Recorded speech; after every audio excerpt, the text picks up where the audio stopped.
नमस्कार. आज आपण आलो होतो ठाण्यामध्ये.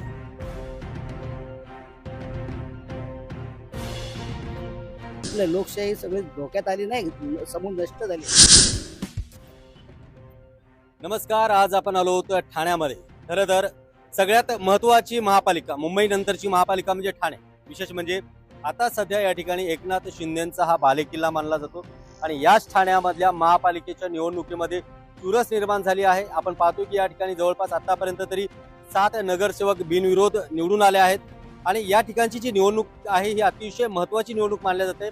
कारण इथे ठाकरे आणि मनसेचा जो गट आहे यांची युती झाली आहे. ते देखील या ठिकाणी शिवसेना शिंदे गटाच्या विरोधात लढत आहेत. त्याबरोबर भाजपाचं देखील या ठिकाणी जे लढाई आहे ते अतिशय महत्त्वाची मानलं जातं आणि महत्त्वाचा गड तो म्हणजे एकनाथ शिंदेचा. या गडामध्ये नक्की काय आहे, जनतेच्या प्रतिक्रिया आपण जाणून घेऊयात पब्लिक ओपिनियनच्या माध्यमातून. तर चला आपण थेट जाऊया जनतेकडे.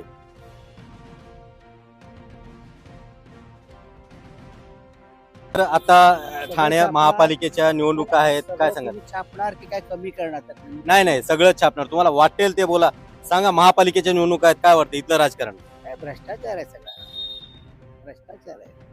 काही नाही, ते सगळं संपलं. लोकशाही सगळी धोक्यात आली नाही, समूळ नष्ट झाली. मी असा गरीब माणूस आहे, पण मी 50-70 वर्ष झाली. मला असले नालायक लोक मी कधी बघितले नव्हते. त्यांनी पाठीमागे हे घेतली, त्यांची तिकीट घेतली असतील ना मागं, ते पण माधरचोद, डबल माधरचोद आहे. बरं, इथं जे बिनविरोध निवडणुका झालेल्या आहेत, निवडून आलेत, काय सांगा? बोललो ना तर तुम्हाला, माधरचोद आहेत ते. आणि ज्यांनी माघार घेतली ते पण माधरचोद आहेत. शिवतरी चालेल ना? अगदी. हा. मनातली भावना तुम्ही स्पष्ट व्यक्त करा. तेच भावना बोलतोय मी कोणाला बरं, आता इथे ठाकरे बंधू एकत्र आले आणि शिवसेना शिंदे गटाचं इथं वर्चस्व आहे, काय सांगा? ते मला कोणाच्या वर्षाची मतलब नाही आहे. पॉलिटिक्स मी सांगितलं तुम्हाला, नालायक लोकांचं राजकारण आहे. म्हणजे कोणी असो, मला तो प्रश्न नाही.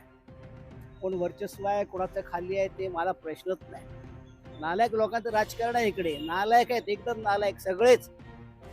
मला एवढंच सांगायचं आहे, आहेत सगळे काय नालायक लोक. हे शब्द सांगा म्हणजे तिकडे असे नालायक लोक आहेत तिकडे. अरे अशी माघार घेतं काय? कोण माघार घेतं काय?